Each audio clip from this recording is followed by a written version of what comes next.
Hello hello नमस्कार दोस्तों एवं मेरे प्यारे विद्यार्थियों। आज आपके सामने एक ऐसा टॉपिक ले आई हूँ इलेक्ट्रिसिटी का, जिसको आपको बहुत बेसब्री से इंतज़ार था। मैं हूँ आपकी तृप्ति पांडे, जो आपके साथ लगातार बनी हूँ, और मैं आप सभी दोस्तों का एवं प्यारे विद्यार्थियों का अपने इस GIC मास्टर्स के चैनल में आप सभी का स्वागत एवं अभिनंदन करती हूँ। सभी आप हमारे साथ बने रहिए और हमें लगातार फॉलो कीजिए, हमें ज़्यादा से ज़्यादा सपोर्ट कीजिए।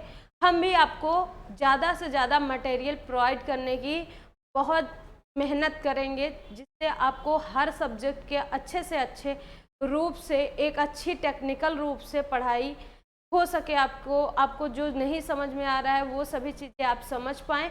आई होप, आशा करती हूँ आप इस चैनल से लगातार बने रहेंगे और कीमती वक्त जाया ना करके पढ़ाई पर कुछ ज़्यादा ध्यान देंगे। चलिए, आज हम देखते हैं इलेक्ट्रिसिटी का एक ऐसा टॉपिक जिसमें हम पढ़ाएंगे और आपको पढ़ना है। क्या पढ़ना है वो देखते हैं। कुछ कंटेंट्स लिखे गए हैं जिसके आधार पर आपको ये पता लगेगा कि आज आप क्या क्या पढ़ेंगे। ठीक है, तो इलेक्ट्रिसिटी में काफ़ी पोर्शंस आपके हो चुके हैं और कुछ पोर्शंस आपके बचे हुए हैं। जिन पोर्शनों की बात हम कर रहे हैं, कुछ पोर्शन हमने यहाँ पर लिखा हुआ है, जो आपको वीडियो के थ्रू पता चल जाएगा कि क्या होता है। ठीक है, सबसे पहले लिखा गया है इसमें आपको क्वेश्चन में एक ऐसा कंटेंट का पहला टॉपिक है आपका, सर्किट कंपोजिशन कैसे करते हैं या सर्किट कॉम्बिनेशन कैसे किया जाता है। किसी भी सर्किट को हम कैसे जनरेट करते हैं, कैसे एक बल्ब को, अगर मान लो हमें घर में स्विच लगाना है, बोर्ड लगाना है, या फिर कुछ तार ऐसा है जो हमें लगाना है, तो हम उसको कैसे लगाते हैं। क्या हमें पता है पहले से ही कौन सा तार कहाँ ऐड होगा?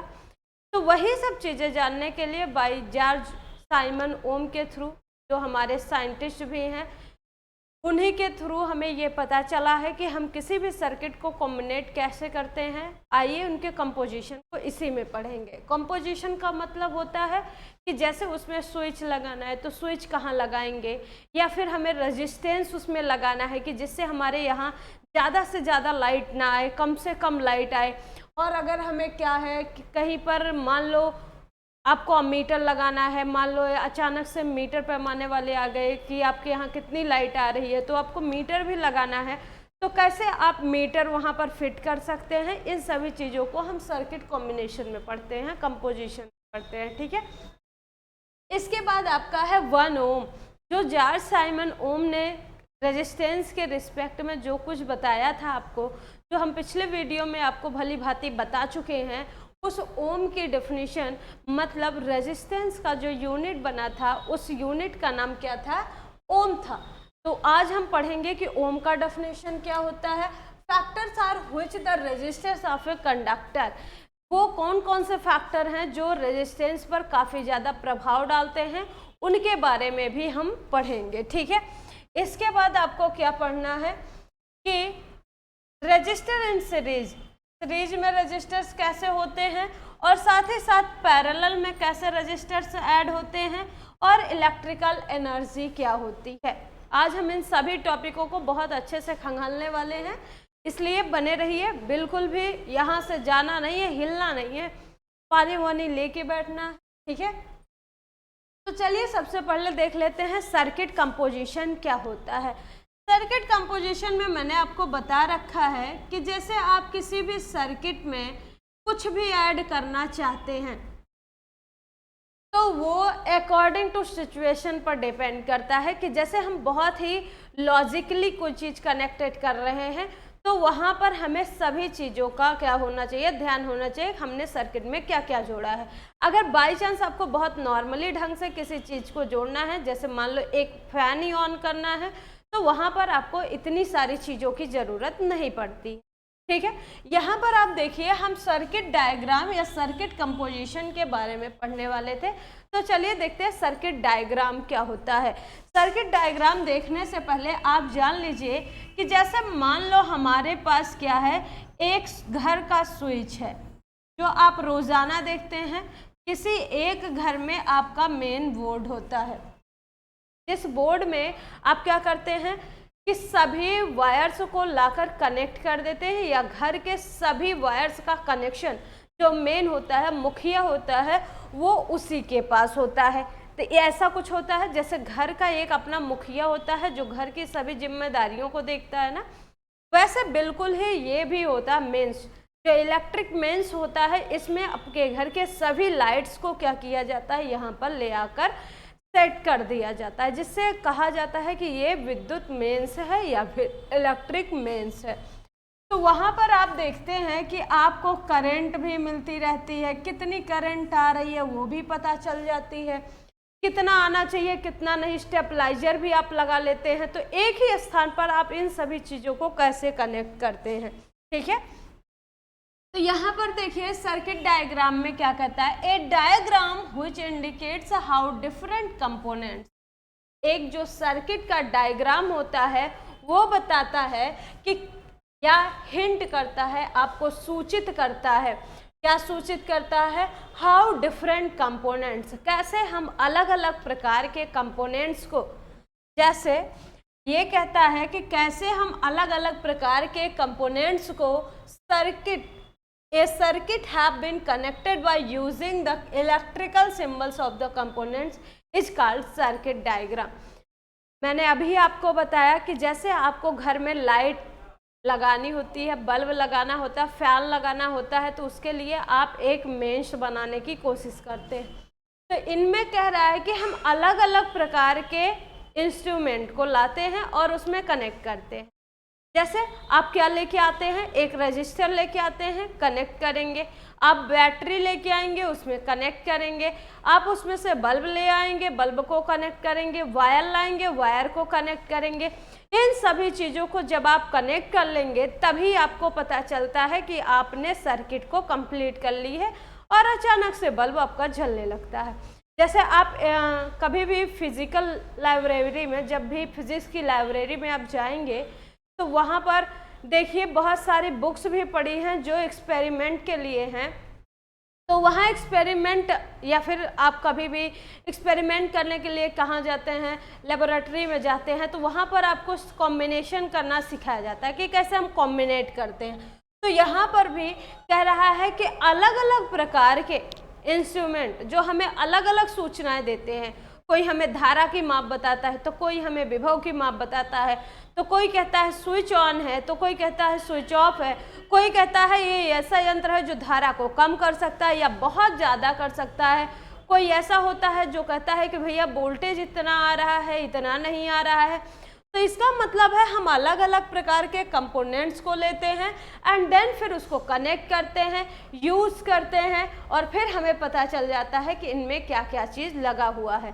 तो जब भी हम मेंस बनाने के लिए जिन जिन चीज़ों का उपयोग करते हैं, किसी सर्किट को बनाने के लिए, किसी बंद पथ को बनाने के लिए, किसी मेंस को बनाने के लिए, तो वहाँ पर हम कहते हैं कि वो हमारा सर्किट है। जैसे आपके घर का जो मेंस है वो क्या है, इलेक्ट्रिकल सर्किट है, सर्किट डायग्राम।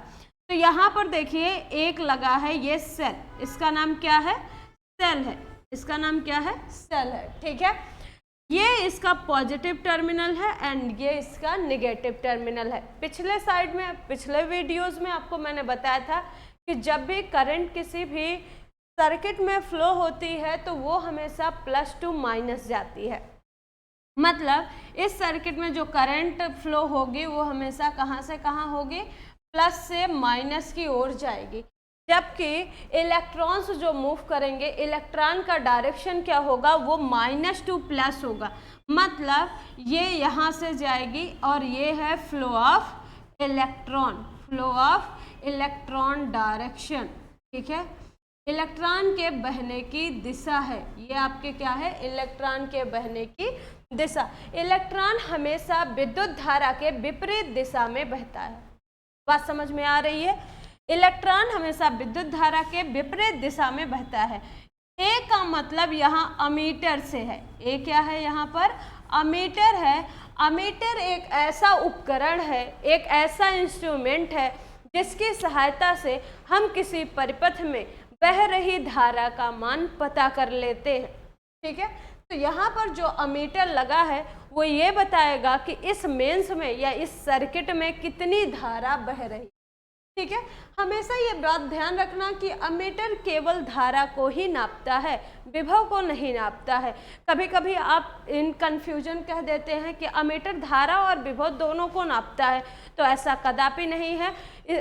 ये हमेशा केवल धारा को ही मापता है। ठीक है, इसका काम क्या है? धारा का मापना। और ये बैटरी या सेल का काम क्या है? इसमें करंट को प्रोवाइड कराना। इलेक्ट्रॉन्स फ्लो होंगे तभी करंट बहेगी, अगर इलेक्ट्रॉन्स नहीं फ्लो होंगे तो करंट नहीं बहेगी। ठीक है, ये है रेजिस्टेंस। क्या है? रेजिस्टेंस है। दिखने में तो लाइन लाइन लग रही है, धोपाप की सीढ़ी लग रही है, लेकिन इसका नाम है रेजिस्टेंस। इसका नाम क्या है? रेजिस्टेंस है। ये इसका काम क्या है? अब पूछा जाता है कि अगर आपने सर्किट बना लिया है तो आपने बता दिया कि बैटरी का काम है कि करंट को प्रोवाइड कराना। ठीक है, उसमें जो टर्मिनल्स होते हैं वो इलेक्ट्रॉन को फ्लो कराते हैं एंड देन लाइट आती है। और ये जो अमीटर होता है, मैंने उसका भी आपको काम बता दिया कि ये केवल और केवल उस सर्किट में बह रही धारा का मान बताएगा कि आपके सर्किट में कितनी धारा बह रही है।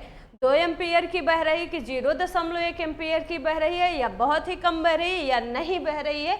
इन सभी बातों का ज्ञान हमें अमीटर के द्वारा होता है। इसके बाद आता है आपका रेजिस्टेंस। अब आपसे पूछा जाता है कि रेजिस्टेंस का काम क्या है, तो आप कहते हैं रेजिस्टेंस भी एक ऐसा इंस्ट्रूमेंट है जिसके थ्रू हम ये पता लगाते हैं या फिर ये करना चाहते हैं कि ये कभी क्या हो, अचानक से हमारे घर में बरसात की वजह से लाइट बहुत तेज आ जाए या विद्युत का संचालन बहुत तेज हो जाए, तो वहाँ पर हमारे घर के बल्ब या फैंस ये सभी पूरी तरह से डिस्ट्रॉय ना होने पाए, जिसकी वजह से हम रेजिस्टेंस लगाते हैं। तो मैम बताइए, आपसे अब मन में राइज हो रहा होगा ना कि ऐसा क्या होता है रेजिस्टेंस में, जिससे ये क्या होता है कि करंट को मतलब या फिर किसी इंस्ट्रूमेंट की किसी भी इंस्ट्रूमेंट को या किसी भी ऑब्जेक्ट को डिस्ट्रॉय होने से बचा लेता है। तो इसकी मेन खासियत क्या होती है भैया? देखिएगा प्यारे विद्यार्थियों, जरा इधर देखिएगा कि रेजिस्टेंस जो होता है वो क्या करता है कि ये धारा के मार्ग में एक अवरोध उत्पन्न करता है। अवरोध की बात समझ रहे हैं? रुकावट, खेद प्रकट करता है, रुकावट प्रकट करता है। जैसे यहाँ से धारा बहुत तेजी से आ रही तो वो उसे रोकने की कोशिश करता है कि रुक जाओ, अभी मत बहो, और कम और कम। ये क्या करता है? उसको रोकने का काम करता है, बहुत ज़्यादा रोकता है, और रोकने की वजह से ही इसका नाम क्या है? रेजिस्टेंस है। ये किसी भी करंट के बहने की, जब भी किसी भी सर्किट में क्या हो, करंट बह रहा हो, तो ये रेजिस्टेंस उसको क्या करता है? रेजिस्ट करता है, अपोज करता है उसके पथ को। ठीक है, तो रेजिस्टेंस का मेन काम क्या है? यह धारा के मार्ग में रुकावट उत्पन्न करता है। हमेशा क्या करता है? धारा के मार्ग में रुकावट उत्पन्न करता है। भैया इसके सर पे, इसके मुड़वा पे देखा, एक ठुका लगा है, वोल्टेज। वोल्टेज नहीं है, वो वोल्ट मीटर है। वोल्टेज तो आ ही रहा है, बैटरी के थ्रू वोल्टेज आ रहा है, लेकिन ये जो इनके सर पे तांडव कर रहे हैं, इनका नाम है वोल्ट मीटर। क्या नाम है इनका? वोल्ट मीटर है, जिसके थ्रू हम क्या करते हैं? इस सर्किट में कितना वोल्टेज आ रहा है, विभव कितना आ रहा है, उस बात का हमें ज्ञान होता है कि कितना इसमें विभव आ रहा है। ठीक है, तो वोल्टेज का पता लगाने के लिए वोल्ट मीटर और धारा को पता लगाने के लिए अमीटर का यूज कर लेते हैं। एंड देन फिर यहाँ पर मैंने एक कुंजी लगाई हुई है, कुंजी को इंग्लिश में स्विच कहते हैं। ये जो स्विच लगा है, इस स्विच के थ्रू हम क्या करते हैं? जैसे हमें बल्ब जलाना होता है या फिर उसको क्या करना होता है? बंद करना होता है, तो आप क्या करते हैं कि बल्ब के स्विच को ऑन कर देते हैं तो बल्ब जल जाता है, और जब उसको बंद करना होता है तो आप स्विच को ऑफ कर देते हैं, बल्ब अपने आप बंद हो जाता है। तो ये वही स्विच है जिसको आप ऐसे टीपते हैं तो ऑन हो जाता है, आप टीप देते हैं तो वो क्या हो जाता है? बंद हो जाता है। तो ये वो है। तो यहाँ से आपकी सर्किट होती है कंप्लीट, और इस सर्किट में आपने क्या क्या देखा कि एक अलग अलग प्रकार के यंत्र थे, बहुत सारे यंत्र थे जिनको हमने कॉम्बिनेट किया एंड देन एक सर्किट का निर्माण किया। यहाँ पर एक बात और ध्यान देने की है कि जब भी आप अमीटर का यूज़ करेंगे किसी भी सर्किट में जोड़ने के लिए, तो वहाँ पर आप देखिएगा कि अमीटर का जो पॉजिटिव टर्मिनल है वो सेल के पॉजिटिव टर्मिनल से ऐड हो और जो नेगेटिव टर्मिनल है वो बैटरी या सेल के नेगेटिव टर्मिनल से ऐड हो। ठीक है, इस बात का हम खास ध्यान रखते हैं कि अमीटर को आप कहीं भी लगाइए, बस टर्मिनल को देखते रहिए कि इस जो सेल है, इस सेल का जो पॉजिटिव टर्मिनल है वो अमीटर के पॉजिटिव से जुड़ा हो और जो नेगेटिव है वो इसके क्या हो, नेगेटिव से जुड़ा हो। ठीक है, अब यहाँ पर सभी इंस्ट्रूमेंट के बारे में जान चुके हैं, सभी को हम पढ़ भी चुके हैं कि अमीटर, रेजिस्टेंस, वोल्टमीटर, कुंजी क्या होती है या फिर रेजिस्टेंस क्या होता है। यहाँ पर देखिए एक रोस्टेंट लगा हुआ है। रोस्टेंट का मतलब है धारा नियंत्रक। धारा नियंत्रक का मतलब ये होता है कि ये धारा को नियंत्रित करता है। अगर वो बहुत ज़्यादा तेज है तो उसको बहुत धीमा कर देगी, मतलब जितना आपको ज़रूरत होगी ये उतना ही आपको प्रोवाइड कराएगी। लेकिन अगर ये बहुत कम है तो हो सकता है कि ये इंक्रीमेंट भी कराए। तो इसका मतलब ये है कि ये धारा को कम या ज़्यादा कराने में मदद करता है, जिसको रोस्टेंट कहते हैं, धारा नियंत्रक कहते हैं। ठीक है, इसका साइन यही है। तो धारा नियंत्रक, वोल्टमीटर, अमीटर, रेजिस्टेंस और की को लगाकर, सेल को लगाकर हमने एक सर्किट बनाई है जो अलग अलग सूचनाओं को हमें देता है, अलग अलग यंत्रों की सहायता से, लेकिन जुड़ा एक ही सर्किट में होता है। ठीक है, अगला क्वेश्चन पे हम आते हैं कि 1 ओम क्या होता है। आपको मैंने ओम्स लॉ पढ़ा दिया है। ओम्स लॉ में बताया था जॉर्ज साइमन ओम ने किसी भी सर्किट के वोल्टमीटर या अर्थात वोल्टेज के बारे में और करंट के बारे में बताया था आपको, और उन्होंने ही मेन टारगेट किसको किया था, रेजिस्टेंस को। ठीक है, तो आज हम पढ़ेंगे कि रेजिस्टेंस क्या होता है। रेजिस्टेंस आपको बताया गया है कि वो धारा के मार्ग में उत्पन्न अवरोध ही क्या होता है, आपका प्रतिरोध होता है। ठीक है, तो यहाँ पर हम पढ़ेंगे 1 ओम क्या होता है। द पोटेंशियल डिफरेंस, अगर किसी कंडक्टर का पोटेंशियल डिफरेंस भी हो, अगर वो एक कंडक्टर है जिसका पोटेंशियल डिफरेंस भी हो, इज 1 वोल्ट, और वो हमेशा कितना हो, 1 वोल्ट का हो। कहने का सेंस ये है कि अगर किसी सर्किट में वोल्टेज 1 वोल्ट हो रहा हो, मतलब जा रहा हो, बह रहा हो, तो क्या होता है कि उसमें करंट भी 1 ही एम्पीयर की बहती है। अगर कह रहा है कि एक सर्किट लिया हुआ है, सर्किट में अगर 1 वोल्ट करंट बह रही है, सॉरी 1 वोल्ट वोल्टेज जा रहा है, तो उसमें जो करंट होगी वो भी कितनी जाएगी, 1 एम्पीयर जाएगी। तो रेजिस्टेंस भी वहाँ 1 ओम ही होगा आपका। 1 एम्पीयर एंड 1 वोल्ट दोनों का कॉम्बिनेशन ही क्या होता है, 1 ओम होता है। ठीक है, अगर हम कहें कि ratio between 1 volt and 1 ampere is called 1 ओम, तो ये भी करेक्ट आंसर है। ठीक है, जो कि आपको फॉर्मूला के अकॉर्डिंग पढ़ाया जाता है। ओम को हम ऐसे डिनोट करते हैं, साइन इसका ये है डिनोशन का। बाकी जॉर्ज साइमन ओम ने इस डेफिनेशन को, इस थ्योरी को बताया था, जिसकी वजह से इनका नाम ही ओम के नाम से ही इनका क्या हुआ, यूनिट पड़ गया ओम। ठीक है, आइए अब देखते हैं कि ऐसा रेजिस्टेंस में factor on which the resistance of a conductor, जैसे मान लो हमें प्रतिरोध को प्रभावित करना है, या फिर कभी कम तो कभी ज़्यादा करना है, कभी कुछ तो कभी कुछ करना है, तो उस टाइम पे ऐसे कौन कौन से तथ्य होते हैं, कौन कौन से फैक्टर होते हैं जिनसे ये प्रभावित हो जाता है। प्रभावित होने का सेंस ये है कि कभी डिक्रीज तो कभी इंक्रीज कैसे हो जाता है। तो फैक्टर ओम्स लॉ के अकॉर्डिंग आपको बताया था कि यदि किसी वायर की या किसी कंडक्टर की लेंथ को, क्रॉस सेक्शन एरिया को, टेम्परेचर को एंड मटेरियल को कांस्टेंट कर दिया जाए, तो सर्किट के हेड पर जो पोटेंशियल डिफरेंस उत्पन्न होता है, जनरेट होता है, वो सदैव करंट के क्या होता है, डायरेक्टली प्रोपोर्शनल होता है। तो यहाँ पर वो सभी फैक्टर हैं जो अफेक्ट डालते हैं या प्रभाव डालते हैं किस पर, रेजिस्टेंस पर। पहला तो है लेंथ। कहता है कि लेंथ जो होती है, किसी भी वायर की लेंथ अगर बड़ी है, अगर वायर का लेंथ आप बहुत बड़ा ले रहे हैं तो उसमें रेजिस्टेंस भी बहुत ज़्यादा होगा। कहा जाता है कि अगर आप किसी वायर को बहुत लंबा ले रहे हैं, किसी एक लंबे वायर को ले रहे हैं, तो उस वायर में रेजिस्टेंस भी क्या होता है, बहुत ही ज़्यादा होता है। इसलिए लिखा जाता है R is directly proportional to L। इसका मतलब है कि जैसे जैसे रेजिस्टेंस इंक्रीज करेगा, इसका मतलब ये है कि उस वायर की लेंथ बहुत ज़्यादा है, या फिर आप जितना ज़्यादा वायर की लेंथ बढ़ाते जाएंगे उसमें उतना ही रेजिस्टेंस भी क्या होता जाएगा, बढ़ता जाएगा। बात क्लियर हो रही है? तो फर्स्ट फैक्टर है कि जो रेजिस्टेंस होता है वो लेंथ के प्रोपोर्शनल होता है। ऐसा क्यों होता है?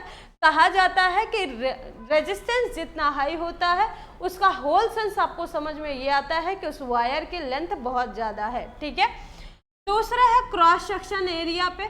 तो ये कहता है कि अगर रेजिस्टेंस बढ़ेगा तो उस वायर का जो एरिया है वो अपने आप क्या हो जाएगा, कम हो जाएगा।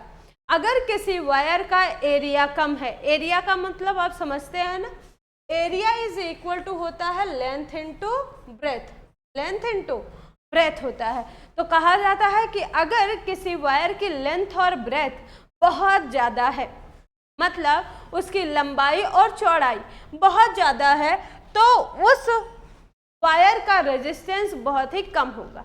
तो यहाँ पर आपको दूसरी बात भी समझ में आती है कि लेंथ अगर ज़्यादा होता, बात सही है ना, लेंथ अगर ज़्यादा होता तो रेजिस्टेंस भी बहुत ज़्यादा होता, लेकिन ब्रेथ के बढ़ने की वजह से ही अगर रेजिस्टेंस बढ़ेगा तो उसका ब्रेथ कम होना चाहिए। मतलब ये टोटली अफेक्ट किस पर करता है, ब्रेथ पर, तार की मोटाई पर। अगर तार की मोटाई बहुत ज़्यादा है, बहुत ज़्यादा है, तो वहाँ पर उसका रेजिस्टेंस बहुत ही कम होगा। अगर आपने एक पतला वायर लिया है, बहुत ही पतला, जिसकी लेंथ ज़्यादा है पर ब्रेथ कम है, या लेंथ और ब्रेथ दोनों कम है, तो वहाँ पर क्या होगा, रेजिस्टेंस बहुत हाई होगा। इसीलिए कहा जाता है R is directly indirectly proportional to L/A। इसका सेंस है कि R इंक्रीज करेगा तो L भी इंक्रीज करेगा। बोथ आर जो क्वांटिटीज हैं ये क्या होंगी, इंक्रीज करेंगी, बट एरिया क्या करेगा, डिक्रीज करेगा।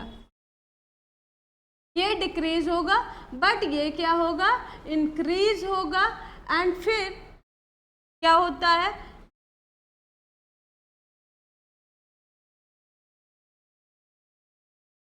इंक्रीज करेगा, एंड देन R भी क्या होगा, इंक्रीज करेगा। क्या करेगा, इंक्रीज करेगा। ठीक है। तो अगर एक इंक्रीज हो रहा है तो दूसरा भी क्या करेगा, इंक्रीज करेगा। अगर रेजिस्टेंस हाई है तो इसका मतलब है उस करंट, उस वायर की लेंथ भी बहुत ज़्यादा थी। अगर ब्रेथ कम होती है तो रेजिस्टेंस ज़्यादा, ब्रेथ ज़्यादा होती है तो रेजिस्टेंस अपने आप कम हो जाता है। इसीलिए कहा जाता है R is indirectly proportional to L/A। और तीसरी बात यह है कि उस रेजिस्टेंस, किसी भी ऑब्जेक्ट का, किसी भी वायर का, किसी भी कंडक्टर का, अगर आपको पता है कि उसका रेजिस्टेंस कैसा है, क्या है, तो उसके लिए आपको मटेरियल भी पता होना चाहिए।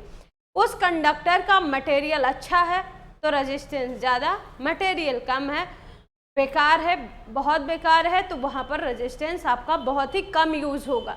यूज़ का मतलब सेंस ये है, यूज इन सेंस कि वहाँ पर आपको रेजिस्टेंस बहुत ही कम मिलेगा। अगर आप धारा को बहुत तेज कर रहे हो या बहुत धीमे कर रहे हो तो उससे अफेक्ट नहीं डालता है, क्योंकि जब रेजिस्टेंस ही बेकार है, उसमें रेजिस्टेंस ठीक से है ही नहीं, तो आपको अच्छे से अच्छे वायर की वजह से क्या करना है, रेजिस्टेंस ज़्यादा मिलेगा। या फिर आपको क्या करना है, एक ऐसा वायर लेना है जिसमें रेजिस्टेंस क्या हो, अच्छे मात्राओं में हो। तो वहाँ पर आपके घरों में लाइट जो है, लाइट तो आएगी बट वहाँ पर किसी भी ऑब्जेक्ट को डिस्ट्रॉय होने से या किसी भी इंस्ट्रूमेंट को डिस्ट्रॉय होने से बचा लेती है। ठीक है। फिर से देखिएगा, मटेरियल पर डिपेंड करता है। जो रेजिस्टेंस होता है वो किस पर डिपेंड करता है, मटेरियल पर। कि अगर मटेरियल कंडक्टर का अच्छा है तो भैया रेजिस्टेंस अच्छा मिलेगा, और अगर मटेरियल ही बर्बाद है तो उस पर क्या होगा, उस पे आपको ठीक से रेजिस्टेंस नहीं मिलेगा। मतलब इन द सेंस आप घर में ही देखते हैं कि आपके घर में जो वायर लगा हुआ है वो आप कहते हैं कि बहुत अच्छी क्वालिटी का लगाइए, नहीं तो हमारे यहाँ का फैन या टीवी बर्बाद हो जाएगा। क्यों आप 15 रुपये 20 रुपये वाला वायर टीवी में नहीं लगाते हैं? क्योंकि उसका जो रेजिस्टेंस होता है वो बहुत ही कम होता है, बहुत ही लो होता है।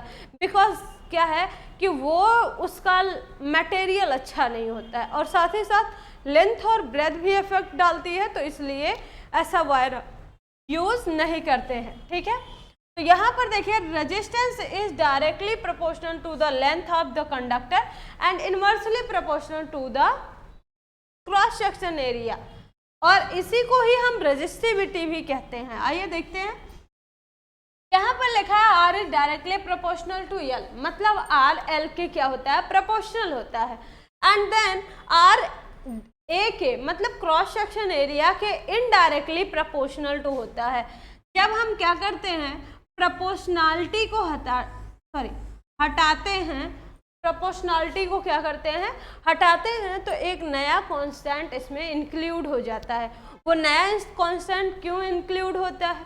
आपने क्या कभी सोचा हो, किसी भी थ्योरी में, किसी भी आपको जब थ्योरम बताया जाता है तो डेरिवेशन फॉर्मूले जो भी बताए जाते हैं, तो उसमें आपको क्या है देखने को मिलता है कि ये अचानक से हट गया, अचानक से आ गया, और फिर क्या होता है, एक नया चीज़ उसमें इंसर्ट हो जाता है। ऐसा लगता है कि कोई कंप्यूटर था, उसमें कीड़ा या वायरस लग गया है, तो उसमें कोई अदर ले आके लगा दो तो वो सही हो जाएगा। भैया ये ऑटोमेटिक से पनप कहाँ से जाते हैं, जनरेट कहाँ से हो जाते हैं, कहाँ से आ जाते हैं?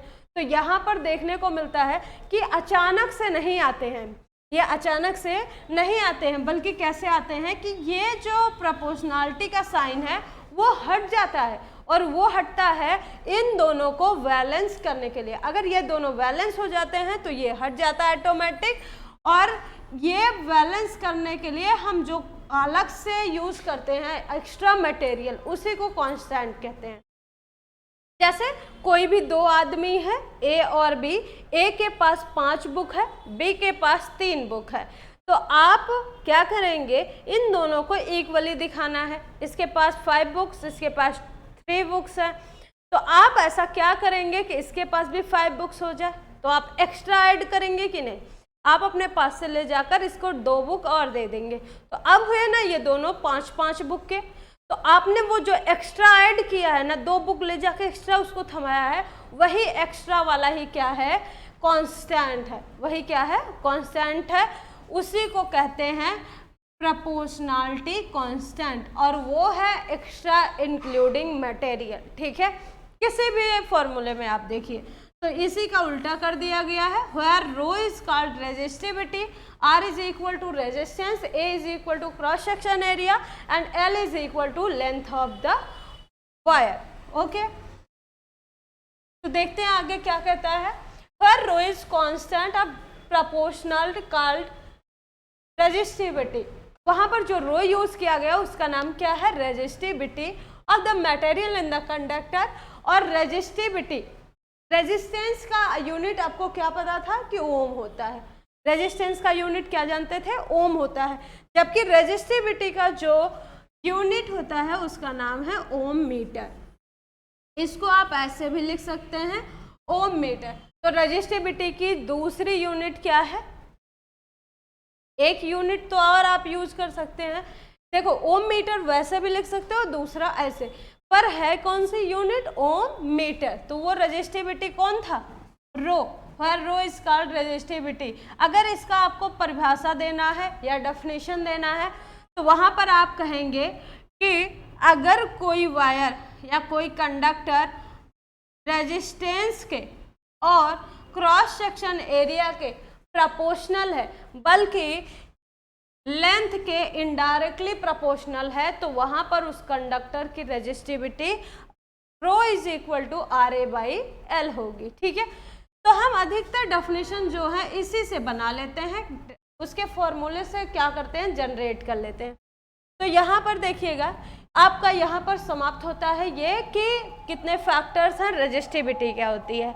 अब हम देखते हैं कि रजिस्टर कितने टाइप्स में ऐड कर सकते हैं। किसी भी सर्किट में हम रजिस्टर को कैसे कैसे ऐड करते हैं, तो ऐड करने का 2-3 तरीका है। मेनली 2 तरीका था, लेकिन कुछ दिनों बाद धीरे धीरे उसको क्या किया गया, इंक्रीज किया गया, जिसमें 3 तरीके बताए गए। एक तरीका वो बताया गया कि जिसमें किसी भी रेजिस्टेंस को आप लीजिए, 1 लो, 2 लो, 5 लो, 7 लो, कितने भी आप रेजिस्टेंस ले रहे हैं, तो सर्किट के कंपोनेंट जो अलग अलग इंडिकेशन देते हैं, जिनका हमें रिक्वायरमेंट होता है कि सर्किट में इन चीज़ों का लगना चाहिए, जैसे बाय एग्जाम्पल बैटरी हो गई, एमीटर हो गया, की हो गई मतलब स्विच हो गया, ये तीनों चीज़ें आपकी कंपलसरी हैं जो लगानी है। साथ ही साथ आपको रेजिस्टेंस भी लगाना है, तो इसके थ्रू आप कितने भी रेजिस्टेंस लगाकर सर्किट में ऐड कर सकते हैं। बैटरी हमें जानबूझ के लगाना है, क्योंकि इनके बिना कभी भी करंट फ्लो नहीं होगा। यहाँ पर कुछ लोगों को डाउट हो रहा होगा कि मैम यहाँ पर एमीटर ऐड नहीं होता है, इस साइड ऐड होता है, तो ऐसा कुछ नहीं है। मैंने आपको बताया था कि जब भी किसी भी बैटरी या सेल का यूज करेंगे तो उसका नेगेटिव टर्मिनल हमेशा एमीटर के नेगेटिव टर्मिनल से और पॉजिटिव टर्मिनल को पॉजिटिव टर्मिनल से ऐड करिए तो ही सही है। तो यहाँ पर देखिए ये पॉजिटिव टर्मिनल है, इधर गया एंड रेजिस्टेंस को इंक्लूड किया एंड देन फिर कुंजी लगी एंड लास्ट में एमीटर। तो इसका मतलब है ये पॉजिटिव से पॉजिटिव को और नेगेटिव से नेगेटिव को ही ऐड किया है, ठीक है। और स्विच का काम क्या है, ये क्या करता है, कभी भी आपको लाइट ऑन करना हो, ऑफ करना हो, तो इस पर डिपेंड करता है। स्विच है मतलब जिससे आप बटन को ऑन ऑफ करते हैं, ठीक है। एमीटर आपको बता ही चुके हैं, धारा नापता है। और ये है आपका कॉम्बिनेशन इन सीरीज। सीरीज का मतलब क्या होता है कि जब भी किसी भी रेजिस्टेंस में 2 टर्मिनल इसमें भी होते हैं, 1 2 1 2 1 2, देखो तो इसका जो 1 टर्मिनल होता है वो एक सेल से ऐड कर दीजिए और उसी का दूसरा टर्मिनल जो है उसको दूसरे वाले के पहले से ऐड कर दीजिए। मतलब 1 बाय 1 एक दूसरे से ऐड करते रहिए और ये एक ही पथ पर हो, मतलब अलग अलग पथ पर नहीं हो। इनका जो वायर है वो एक ही वायर में कनेक्ट हो, तो वो क्या होता है, सीरीज में होता है। जैसे यहाँ पर देखिए इसका टर्मिनल यहाँ से ये जो वायर गया है इसको ऐड किया एंड देन फिर इसी वायर में इसको भी ऐड किया है और इसी वायर में इसको भी ऐड किया है और लास्ट में यहाँ आके बैटरी से भी ऐड हो गया, तो हमने कह दिया कि ये सीरीज में है। लेकिन अगर यही बात आपका क्या हो जाए, सीरीज से छोड़कर अगर आपका किस में है, पैरेलल सीरीज में है, देन तब क्या करेंगे, तो देखिए यहाँ पर क्या है, वही सेम चीज़ें लगाई गई हैं, बट इस बार क्या है कि इनका पाथ अलग अलग कर दिया गया। यहाँ से एक ही वायर लिया गया था, इसके बाद इस वायर को 3 भागों में विभाजित किया गया है और तीनों भागों में अलग अलग प्रकार से रेजिस्टेंस लगाया गया है। मान लीजिए R1 है, R2 है एंड देन R3 है, तो इसमें अलग अलग प्रकार से वायर ऐड किए गए हैं, रेजिस्टेंस को ऐड किया गया है, इसलिए हम कहते हैं कि ये पैरेलल है। पैरेलल का मतलब ये है कि अलग अलग प्रकार से ऐड होना, जबकि सीरीज का मतलब है एक ही टाइप में ऐड होना, एक ही लाइन से ऐड होना, ठीक है।